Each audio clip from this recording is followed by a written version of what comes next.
ओवैसी जी की अपनी पार्टी है, वो दौरा करते हैं और उसमें भारतीय जनता पार्टी का उससे कोई ना लेना देना है, न हमें कोई टिप्पणी करनी है। जो शराबबंदी है, इसके लिए जो समाज का कमज़ोर तबका है उसके बीच में जन जागरण अभियान चलाने की आवश्यकता है। ओवैसी जी जिस प्रकार से अपनी बातों को रखते हैं उससे कहीं न कहीं सांप्रदायिक सौहार्द बिगड़ता है।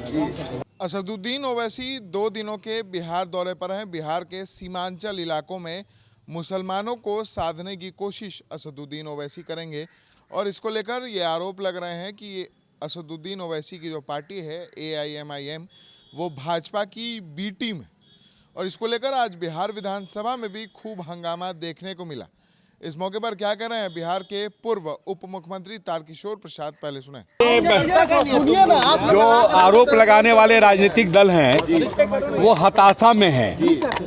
ओवैसी जी की अपनी पार्टी है, वो दौरा करते हैं और उसमें भारतीय जनता पार्टी का उससे कोई ना लेना देना है, न हमें कोई टिप्पणी करनी है। लेकिन ओवैसी जी जिस प्रकार से अपनी बातों को रखते हैं उससे कहीं न कहीं सांप्रदायिक सौहार्द बिगड़ता है। उनका जो बहुत आक्रामक ढंग से जिस प्रकार से बातों को रखते हैं, यहाँ तो सर्वधर्म समभाव का यह देश है और हम सबको साथ लेकर चलने की बात करते हैं। आपने देखा भी होगा कि हमारे यशस्वी प्रधानमंत्री जी ने हमें लगातार समाज के सभी वर्गों के लिए योजनाएं उनके घर तक पहुंचाने का काम किया है। लेकिन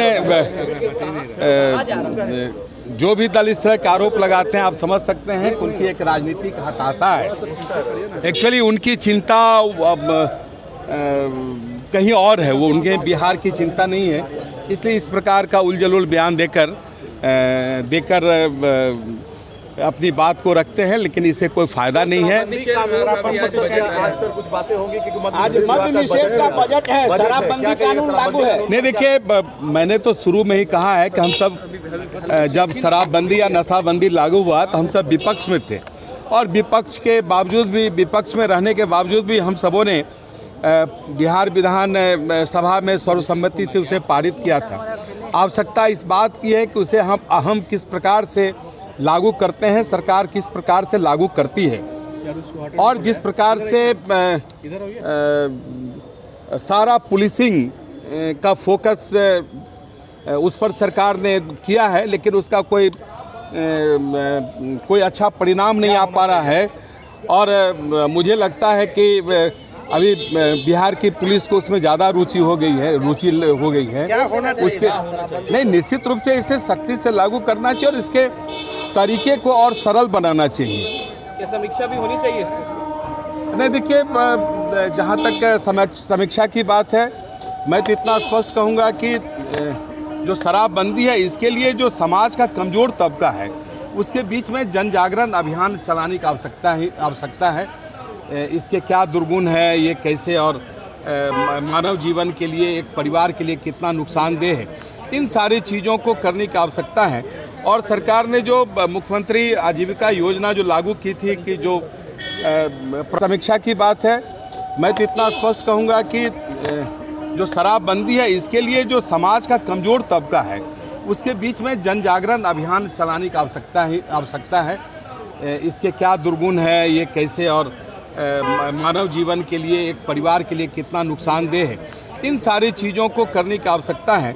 और सरकार ने जो मुख्यमंत्री आजीविका योजना जो लागू की थी, कि जो परंपरागत रूप से शराब के प्राकृतिक शराब या कहा जाए तो ताड़ी के कारोबार से जुड़े हुए थे और उन्हें 1 लाख रुपया देकर उन्हें पुनर्नियोजित किया जा रहा है या पुनर्वासित किया जा रहा है, वो ठीक प्रकार से लागू नहीं हो रहा है। उसके कारण ये सारी परिस्थितियाँ बन रही है। शराबबंदी को बेहतर ढंग से लागू करें और लोगों को बताएं कि ये क्यों आवश्यक है।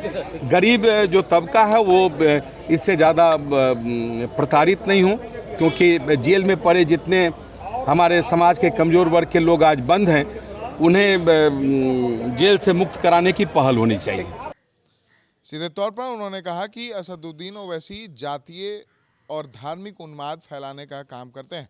वहीं शराबबंदी का भी आज बजट आने वाला है। इसको लेकर तारकिशोर प्रसाद ने कहा कि हम जब विपक्ष में थे फिर भी हमने शराबबंदी का समर्थन किया था, लेकिन जिस तरीके से शराबबंदी लागू है वो ठीक नहीं है।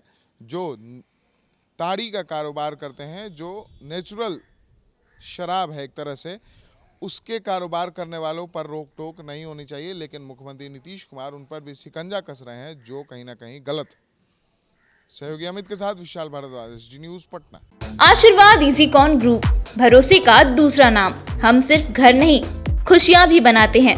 आशीर्वाद रोज वैली, जिसमें है premium flats with all modern amenities. Patna में लेना चाहते हैं अपने सपनों का आशियाना, तो कीजिए हमारे इन नंबरों पर संपर्क।